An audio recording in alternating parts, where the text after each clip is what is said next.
이 땅 가운데 완벽한 교회가 있을까요? 그런 교회는 없습니다. 왜냐하면 성도란 죄인임을 고백하는 부족한 사람들이 모여 이룬 공동체이기 때문에 절대로 완전할 수는 없는 것입니다. 사람 자체가 불안하기 때문에 사람이 모인 공간이라면, 아니 사람이 없어도 나 혼자 있어도 불안을 느낍니다. 그렇기 때문에 사람이 모인 모든 공동체는 불안을, 갈등을 느낄 수밖에 없는 것이죠. 여러분, 그런데 갈등이라고 하는 뜻은 어떻게 되냐면 그 뜻 자체가 칠갈에 등나무 등자를 씁니다. 그런데 내용은 다음과 같습니다. 여러분, 칡나무와 등나무는 둘 다 넝쿨 식물입니다. 자기 스스로 혼자 허리를 진입하여 올라가는 식물들이 아니고 무언가를 타고 올라가는 넝쿨 식물들입니다. 그런데 칡나무는 나무 입장에서 왼편으로 돌아 올라갑니다. 등나무는 나무 입장에서 오른쪽을 타고 올라갑니다. 그런데 이 둘은 다 사람에게 굉장히 이로운 식물들입니다. 그런데 이 둘이 한 번 만나면 상황이 복잡해집니다. 거의 만날 일이 없는데 하나의 소나무를 두고 칡나무와 등나무가 만나게 되면 그때부터 갈등이라고 합니다. 왜냐하면 칡나무는 왼편으로, 좌편으로 올라가고 등나무는 우편으로 올라가면서 서로가 서로에게 지지 않는 거예요. 그래서 소나무 전체를 덮을 때까지 위로 끝까지 올라갑니다. 그럼 어떤 일이 벌어지냐면 서로가 더욱더 옥죄면서 그 가운데 수분이 공급되지 않아서 말라 죽게 됩니다. 그런데 칡나무와 등나무만 말라 죽는 것이 아니라 가운데 있는 소나무까지 죽게 됩니다. 그러니까 갈등은 두 대상뿐만 아니라 그 두 대상 사이에 끼어있는 누군가도 함께 죽이는 것입니다. 그렇기 때문에 갈등은 반드시 풀어야 됩니다. 풀어야 살아납니다. 여러분, 건강한 교회란 갈등이 없는 교회가 아니라 갈등을 건강하게 풀 수 있는 능력 있는 교회인 줄 믿습니다. 초대교회는 너무나 아름다웠던 교회였습니다. 그들은 진정한 하나됨을 이루었어요. 완벽한 교회처럼 보였어요. 특별히 초대교회 가운데 그들 가운데 성령의 능력과 엄청난 은혜가 임할 때는 언제나 하나 되었을 때였습니다. 그런데 그렇게 완벽해 보이는 하나된 공동체 안에도 갈등이 생겼습니다. 여러분, 갈등은 피할 수 없습니다.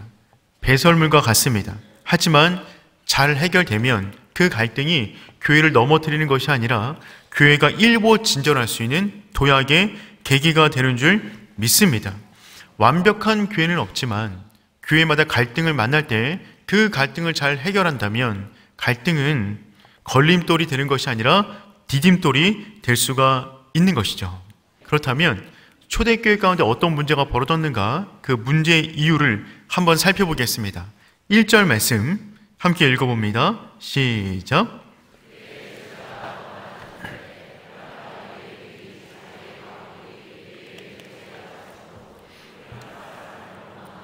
네, 지난주에 말씀드렸듯이 초대교회는 새로운 부흥의 계기를 맞이했어요. 그들은 끝없이 부흥하기 시작했습니다. 처음 세 가족이 몰려올 때는 그 세 가족이 너무 신기해서 그들의 숫자를 기록했습니다.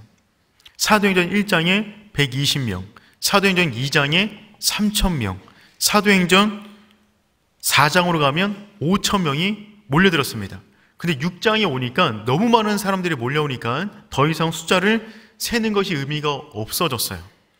숫자를 세는 것을 넘어서는 공동체가 된 것입니다. 정말 건강하게 부흥하는 공동체였죠.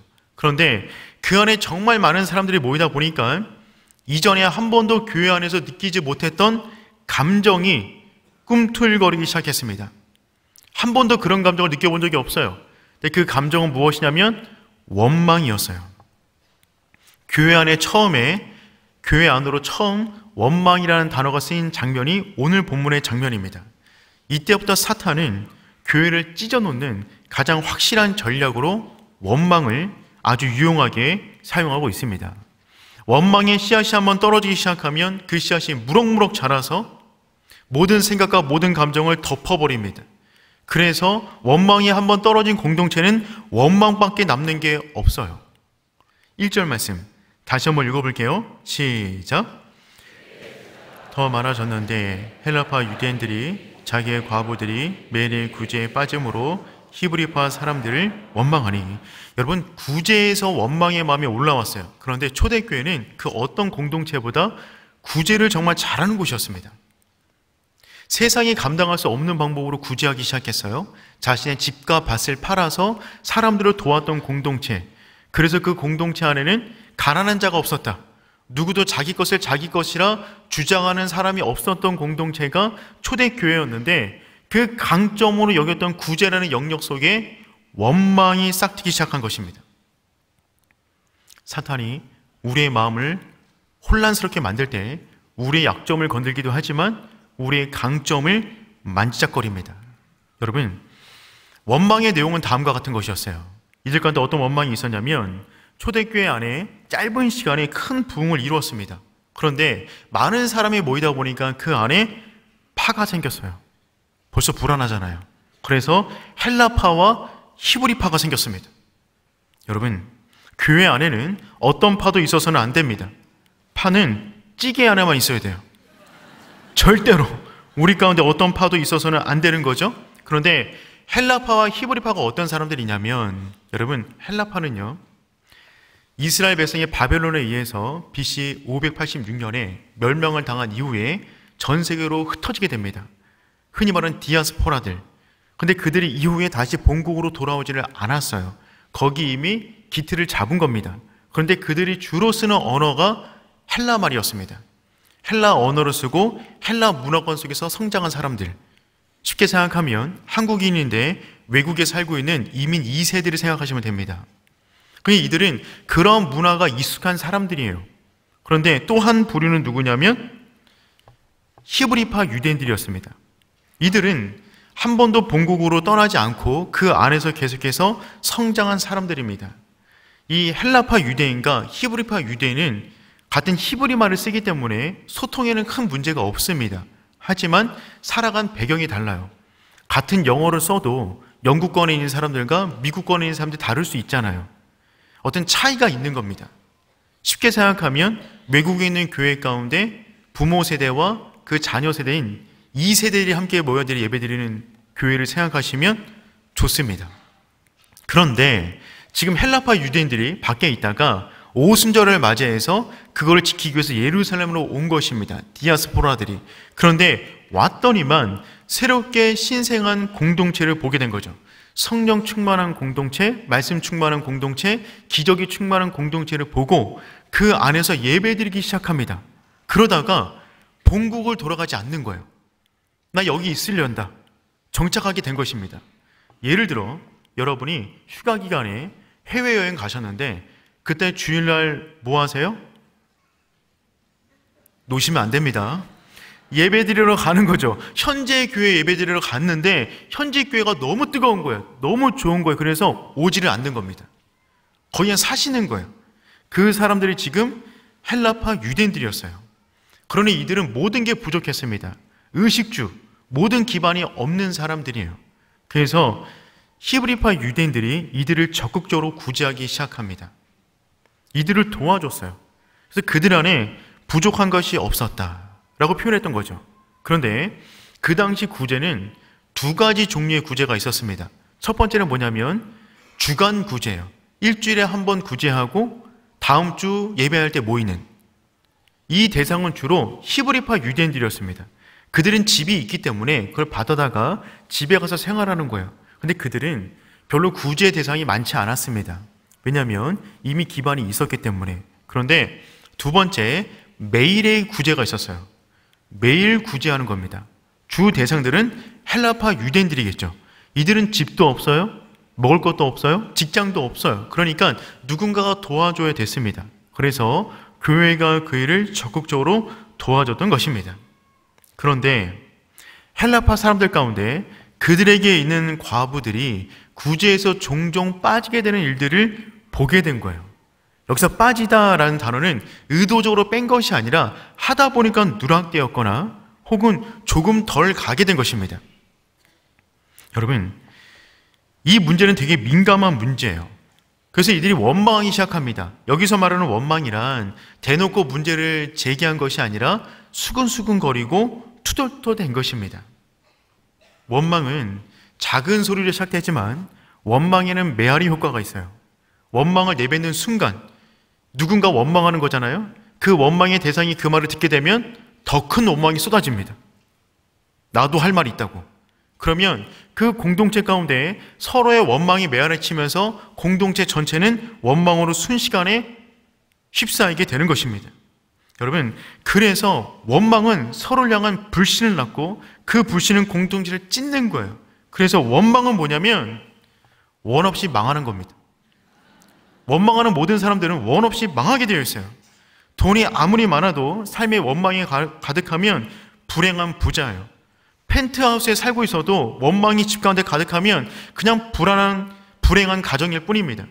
교회를 다니고 있어도 원망이 가득하면 그냥 불행한 성도인 것이죠. 여러분, 그러니 이 원망의 마음은 반드시 풀어야 됩니다. 특별히 갈등에서 오는 그 원망의 마음을 풀지 못하면 우리 가운데 목이 조이게 되는 거죠. 그래서 교회 공동체는, 우리의 인생은 반드시 갈등이 올 때마다 사력을 다해서 그 갈등을 풀어야 됩니다. 여러분의 인생 가운데 어떠한 원망과 갈등이 있든지 간에 그 모든 갈등을 사력을 다해 풀 수 있는 성도 되기를 축복합니다. 특별히 우리 건강하고 행복하기를 바라는 오륜 공동체 가운데 어떠한 갈등이 있든지 간에 사력을 다해서 그것을 풀 수 있는 건강한 성도 되기를 축복합니다. 그렇다면 그 갈등들을 어떻게 풀 수 있을까요? 사력을 다해야 되는데 4가지 힘, 사력에 대해서 한번 나누도록 하겠습니다. 첫 번째는 공감력입니다. 공감력. 우리 2절 말씀 함께 읽어보겠습니다. 시작.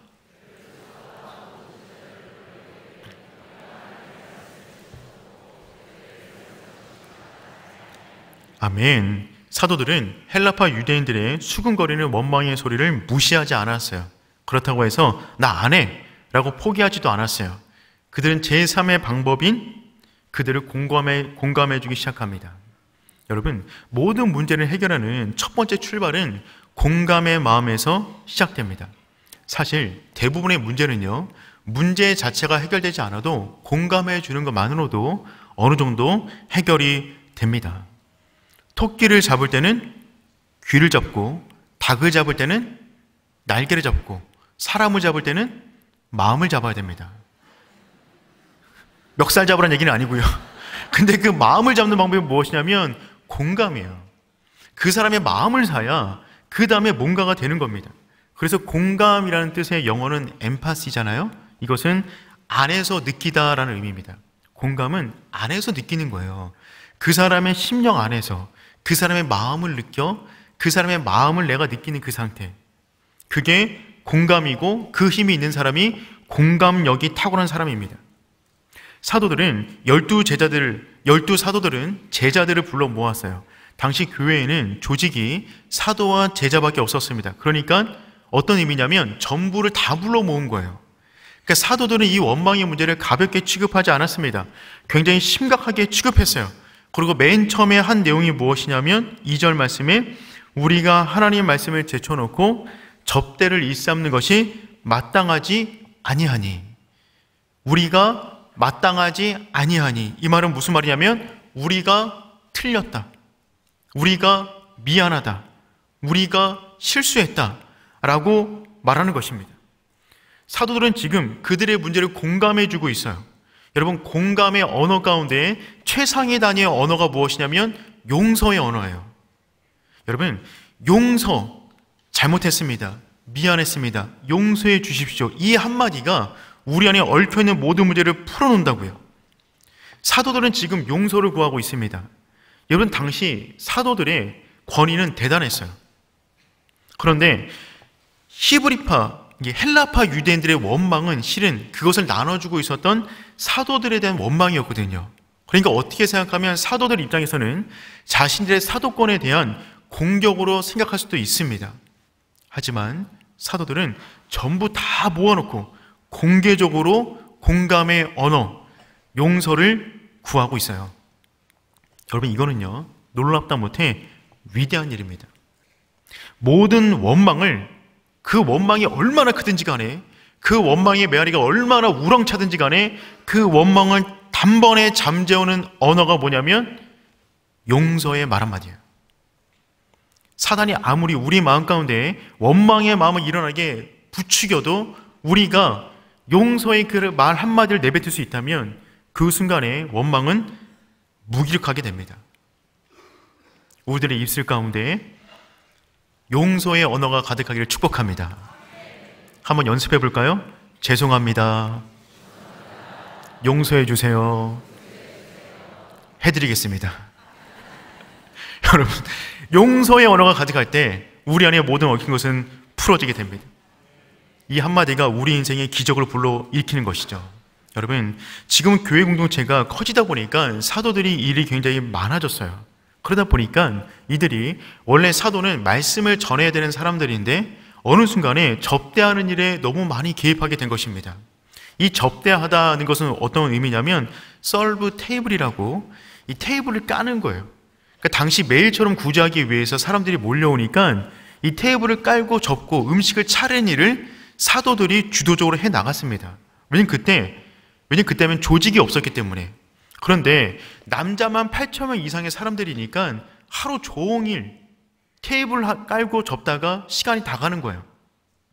그러다 보니까 그 공동체 가운데 문제가 벌어졌다는 것입니다. 그래서 사도들은 지금 말하고 있죠. 우리가 말씀을 제쳐놓고 접대하는 것이 옳지 못하다. 이 말은 지금 무슨 말이냐면 우리가 말씀에 집중하지 못했다. 말씀 앞에 머무르지 못했다. 지금 그래서 그들은 용서를 구하고 있어요. 여러분, 우리 가운데 그 용서의 언어, 공감력이 탁월한 저와 여러분 되기를 축복합니다. 두 번째, 갈등을 푸는 힘은 무엇이냐면 위임력이에요. 위임력. 우리 3절 말씀 함께 읽어보겠습니다. 시작. 칭찬받는 사람 7을 택하라. 우리가 이 일을 그에게 맡기고. 아멘. 갈등을 해결할 두 번째 힘은 뭐냐면 위임력이에요. 누군가에게 무언가를 맡긴다는 것은 아무나 할 수 있는 것이 아닙니다. 힘이 있어야 돼요. 어떤 힘이냐면 위임력인데, 그건 무엇이냐면 그 사람을 진짜 믿는 거예요. 그 사람을 믿어야 무언가를 맡길 수가 있는 것입니다. 자녀들에게 잔소리 많이 하십니까? 믿으면 잔소리가 줄어들 수 있어요. 여러분, 맡기는 겁니다. 그 공동체 가운데 수많은 사람들이 몰려왔어요. 그때 이들은 일을 맡기기 시작해요. 그 말은 무슨 말이냐면 내가 당신들을 믿습니다. 내가 했던 굉장히 중요한 사역인데 당신도 이 사역을 감당할 수 있습니다라고 일을 넘기는 겁니다. 하나님이 주신 달란트와 은사를 따라 교회 공동체를 건강하게 만드는 것이죠. 여러분, 목회자가 사역을 독점하고 일부 중직이 사역을 독점하는 교회는 건강한 교회가 될 수가 없습니다. 그 사람을 세울 때 사도들은 기준을 정확하게 제시했어요. 그 기준이 뭐냐면 첫 번째, 성령 충만한 사람. 두 번째, 지혜 충만한 사람. 세 번째, 칭찬받는 사람. 교회는 하나님의 전이기 때문에 하나님의 영이 충만한 사람이 그 사역을 감당하셔야 됩니다. 그래서 성령 충만한 사람이 모든 곳에서 사역들을 감당하게 되는 거죠. 두 번째, 근데 그 사람은 지혜도 충만해야 돼요. 성령만 충만하고 일을 진행하다 보면 일은 되는데 주변에 상처를 많이 받을 수 있습니다. 그래서 지혜가 필요해요. 세 번째, 칭찬받는 사람이어야 됩니다. 평판이 좋아야 돼요. 일도 잘해요. 성과도 좋아요. 그런데 평판이 안 좋아요. 그 사람과 다시는 하고 싶지 않아요. 그러면 안 되는 거죠. 그래서 칭찬받는 사람, 겸손한 사람, 함께하기를 좋아하는 사람이 교회의 일꾼으로 세워져야 된다는 것이죠. 우리 5절 말씀 한번 읽어볼까요? 시작. 기뻐하여 믿음과 성령이 충만한 스데반과 또 빌립과 보르고로와 니고노로와 디몬과 바메나와 유대에게 입게 했던 안디옥 사람 니골라를 택하여. 아멘.